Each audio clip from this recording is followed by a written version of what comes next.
Welcome to Book Huddle. I'm your host, Karen Reader with Readgab, and today we have a picture book author, and she started out actually writing, Julie, tell me if this is right, romance suspense novels. Is that right? That's She's right. got a ton of those, like 31 or something. Is that right? That's right. Yep. Okay, perfect. So she's got all these. This is Julie Coulter Bellon, and then she was just inspired to go the picture book route. So Julie, tell me about this. Tell me a little bit about you, first of all, and then how you got into writing picture books. Well, as you said, I am an author of 31 books, but I'm also the mom of 8 kids and 10 grandkids. And so I love to read to them. It's one of my very favorite things to do. So even though I was writing romantic suspense, I've always been drawn to children's books Mhm. and picture books. And my grandmother was the first female Métis senator in the federal government of Canada. And I was writing her biography. And I thought to myself, wouldn't it be great to introduce children to her and the Métis culture through a picture book? So I wrote Thelma, a Métis girl who was born in a storm. And it's based on a true story of my grandmother's birth. And I Oh, I found didn't that, realize that part.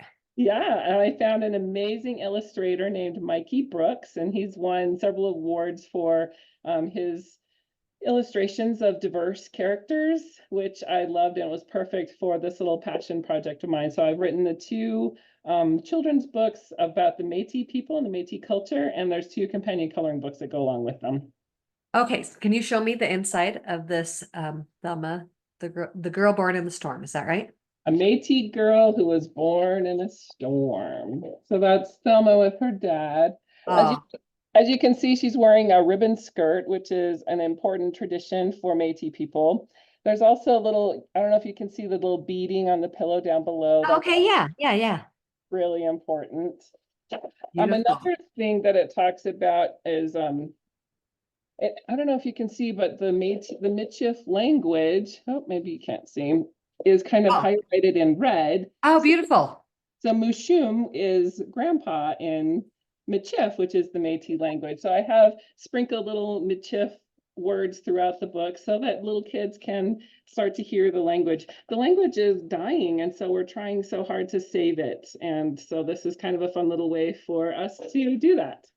Beautiful. I love that so much. So we've got the first one, the Métis girl born in a storm. And then the other one is a Christmas one, right? Yes, Which it's I love Christmas books and having some variety. So I was really excited about this one. a Métis Christmas. Thelma's gift is So we've that. got the same character. Yes, because And I then love, again, is this a little biographical about your grandma as well and her Christmases or? yes, a little bit. Okay. So one thing that is really important is the Métis sash that you can see is around the father's waist there. Oh, nice. Oh, And that's so gorgeous. I love I know, you right? picked a wonderful illustrator. And the you can see the infinity sign in the back. That's also on the Métis Nation's flag, and it's Nice. just Yeah. so beautiful. Mikey Brooks, he's not Métis like I am, but he researched the Métis folk art, and he did just an absolutely amazing job. And the girl who was born in a storm, you can kind of see in the background, there's a blue kind of swirl that goes through it. And Yes. it has Métis folk art inside the swirls. I don't know if you can really Oh, see that very wow. well. But Wow. all the little symbols that are important to the Métis people, like the Red River wheel and the infinity sign. And my grandmother collected turtles when I was a young girl, and she gave me one. And so I put little hidden turtles in the book so that it was kind of like a little lovey grandma with every little hidden turtle in the picture book. Oh, I love that there's so many important parts of your life and then the culture all woven through there and how wonderful. I love that illustrator that he just took so much time and attention to all these important details. Yes, he is absolutely amazing. Wonderful. And then there's coloring books or activity books. What did you say that go along with it? There's coloring books that go along with each book. So, and it's just the folk art and the ribbon skirts and all the fun things to color. Well, I love this. And I think so many schools, I know I do this in my own family and we do the book a day in December where we open a different book, and each year I add one new one that I've purchased new, and the Mhm. rest of them are just, they still are so excited. Then they're trying to figure out which one, to open. But Yeah, anyways, I love to talk about different cultures. So this will be so perfect. And I think a lot of schools like to do that too, that they talk about different Christmas cultures. So how yeah. wonderful that they could do that and pull out your activity book. So, but for me, and maybe it's just me being lacking knowledge here, I was not familiar with the Métis people. So can you share with our audience about who they are? Yes. So the Métis people, they are a unique blend of Europeans and the First Nations. And so when those came together, they formed the Métis people, which is just such a unique culture with the things that are important to them. And it's a beautiful blend of cultures. So they love jigging. The Michif language has a lot of French flavor to it. Okay. And it's just, I don't know.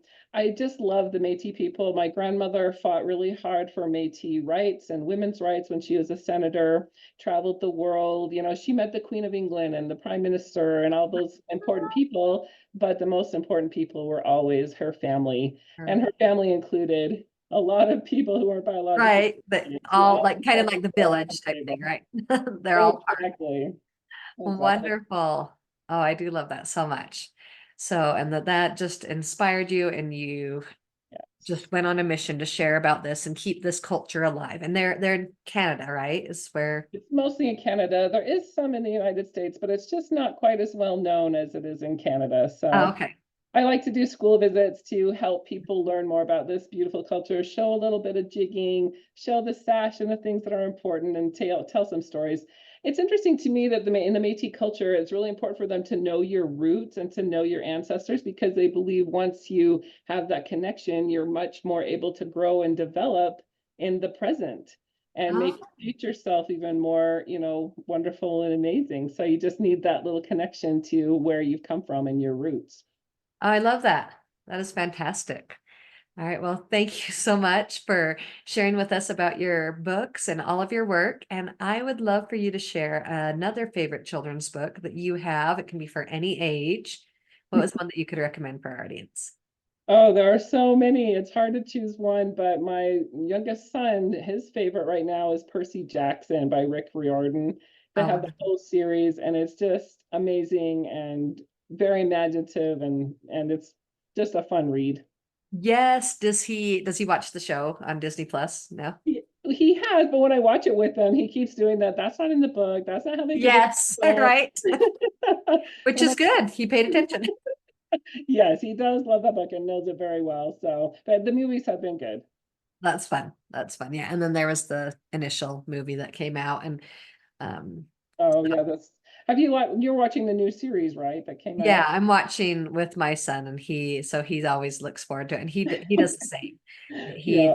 He loves these books. He loves to reread them. He loves to open and read his favorite scenes. And so actually I've got some friends that we're doing this middle grade March reading thing, and one of the prompts is to read a favorite, or not, to read a book you missed out on. And so that's one that a girl's reading, and she's like, I missed out, I never read Percy Jackson. And so it's like, oh, it's a good time to pick up Percy. Yes, there's never not a good time to pick up Percy, right? Right? It's a fun one for kids and adults, definitely. Oh, and it teaches a lot of the Greek mythology, and Yes, sometimes that can be a little bit overwhelming if you're learning it in school, but he does it in such a great way. he I just does. And then I don't know if I have, yes. So, excuse me while I pick this up. So, and then Costco had this mythology book. And hmm, so my son immediately, because of Percy Jackson, picked this up. And just it gives them a point of interest to start with, and then to yes. further their interest as if they want to go farther down that route. Exactly. I love that. And it's so wonderful when books make us want to know more. I mean, isn't that Yes. the whole point of a great book, is make you want to look more into the subject, Yes. or love it even more because of what you've learned from it? Yes, absolutely. And I think that's what you as an author, Julie, have certainly done with your Métis culture, because just hearing you talk about it, I'd seen some of the images researching your children's book, but just hearing you talk about it, I'm like, I don't know anything about these people. I need to go and learn about them. And so that's so fantastic that you're doing that for children as well. Thank you, Julie, for your work that you do. Thank you for having me. It was wonderful to be here. Bye.